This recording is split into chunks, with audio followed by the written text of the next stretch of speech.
everyone. Hope you having a nice day. It's Diamond, me, you know.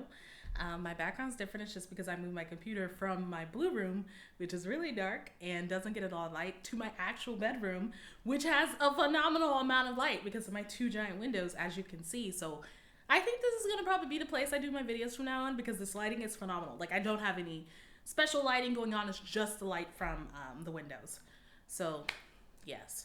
But unfortunately, I have a grim topic to talk to you about today, and it's a very important topic to me considering it's coming on the anniversary of one of my friends' deaths. And I'm not obligated to, like, I'm not under a non-disclosure agreement. I'm not under any of that. So I just kind of want to. I'm not going to talk about specifics of the situation because it's still in a process of getting dealt with. But last year, when I was working at the University of Utah, one of my friends and one of my students that was living in one of the residence halls I was over, Lauren McCluskey, was murdered by her ex-boyfriend on campus. So it has been a rough year.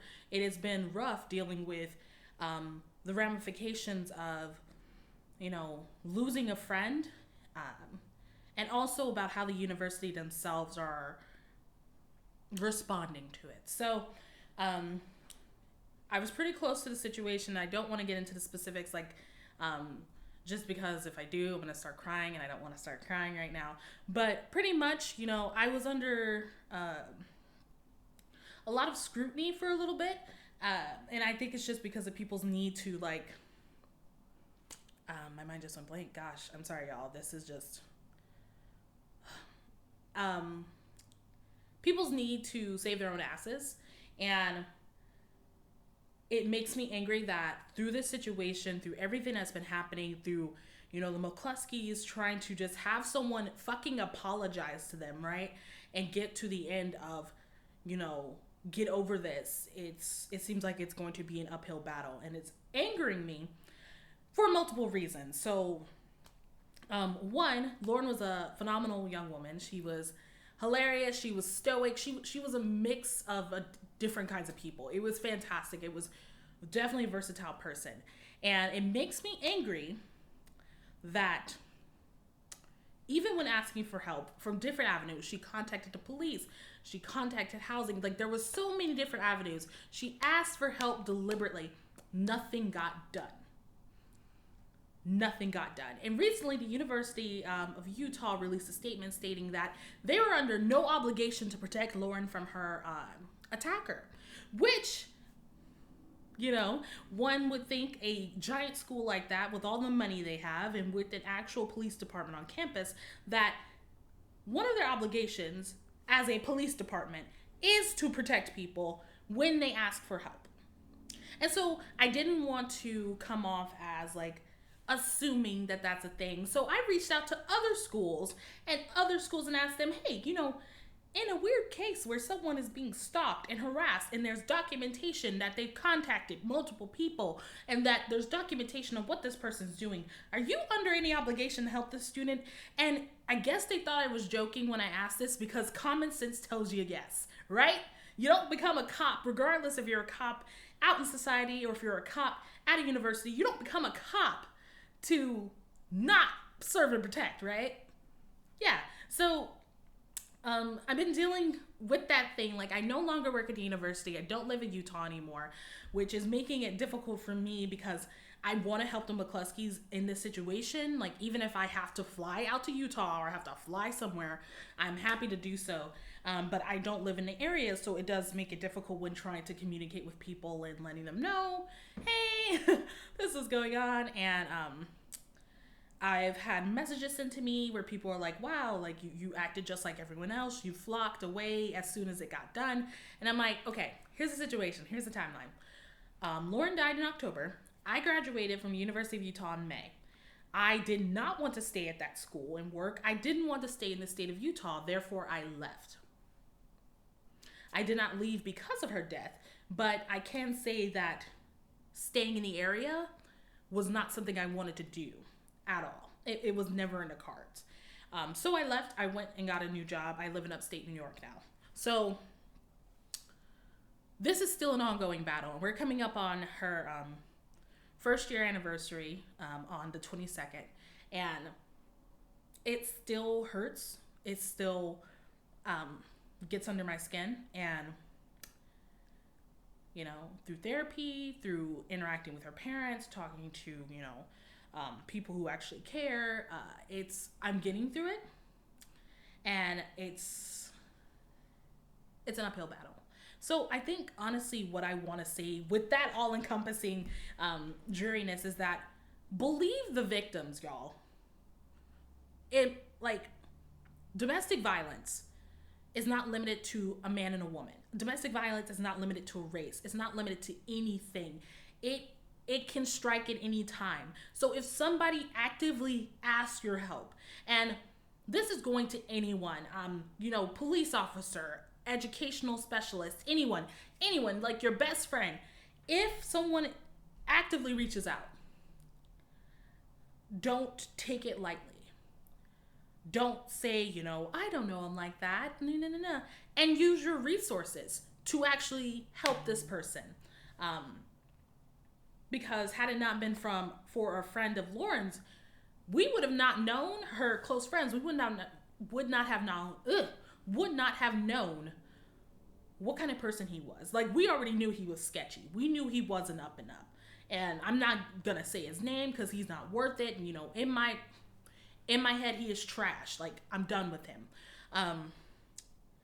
But, you know, one of her friends used her resources to try to, you know, validate Lauren, saying, yeah, girl, you're right. He's fucked up. Here are the list of things that, you know, coincides with that.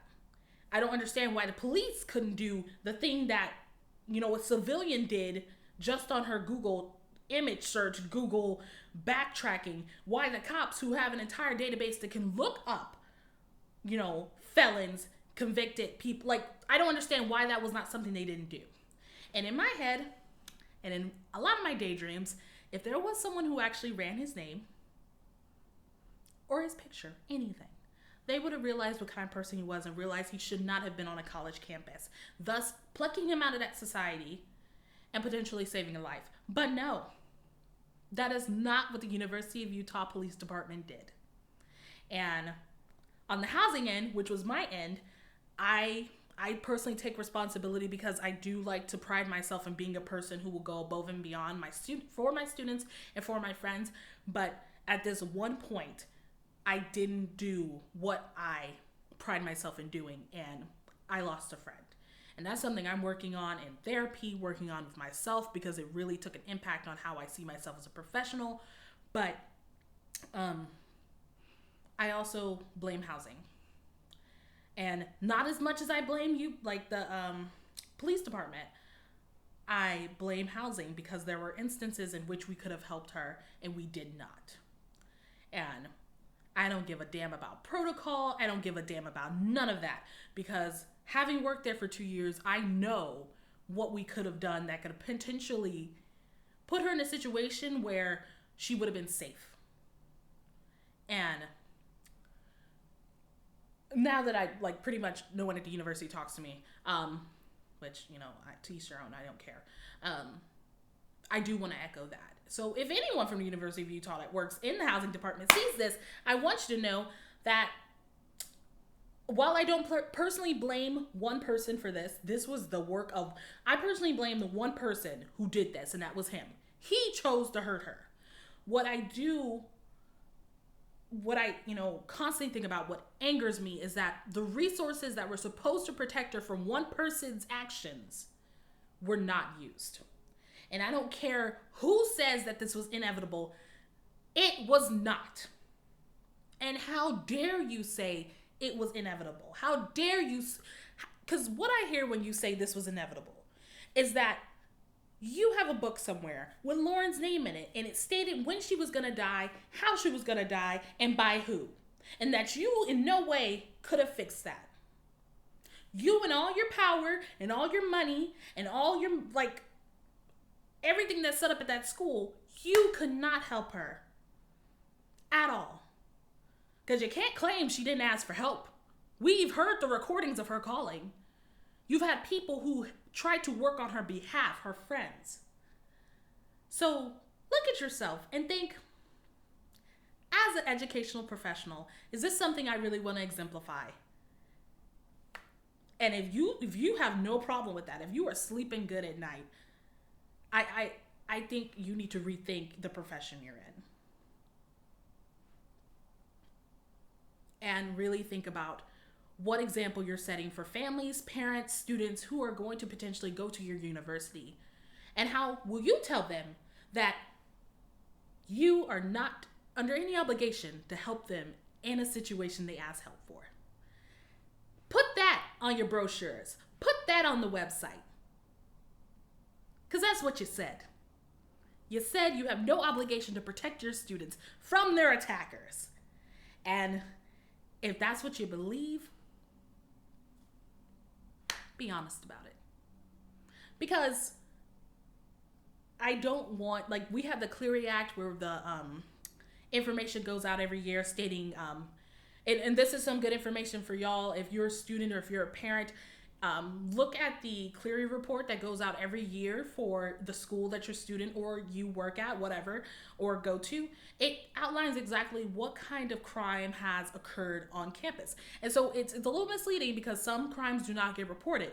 So it might seem as though these places are safer than others. But that's a good resource for you to look at when you're choosing a school for your students. And for the University of Utah, when you send out your next Clery report, go ahead and put at the top that we are under no obligation to protect your students from anything in this report. Right? Because that's what you said. Anyway, I'm sorry for this horrible rambling and that I'm in a bad mood now, but it has to be said. We're coming up on her anniversary, and I don't want people to forget her. And I don't want people to forget how the University of Utah is trying to sweep it under the rug. Recently, they're trying to get out of the lawsuit the McCluskeys have up against them. You know, no, you don't get to do that. No. So I'm going to stay, a part of their team, the McCluskey's team, because anything I can help to get this remedied so things are actually put into place to help students, I'm all behind it. While I don't want to be a part of that school, I don't want to be a part of that network, hell, don't want to even be associated with it, I am going to continue to be a resource where I am. Anyway, y'all, stay safe, believe victims, and dear God, if you work at a university, especially in a capacity where you are protecting children, look at your details and see if you are under any obligation to do that. And let me know, because I'm very curious. I'm still reaching out to schools to ask them because I was concerned about this. Contacting my alma mater. I was like, hey, I was there for 4 years and y'all had to protect us, right? Right? Yes. Okay, that makes sense. So if you work at a school in any capacity, please let me know. What's going on there? Like, what are y'all's protocols for helping a student who's being stalked and who's asking for help? What are your protocols? Let me know, because I think that'll be very good for the McCluskey's case. Anyway, I will have a new video for you when I'm in a better mood, which means that I may not have a video for you next week. I'm sorry about that, but like I said, we're coming up on a lot of stuff. Have a nice day, y'all. Have a nice week. Be safe.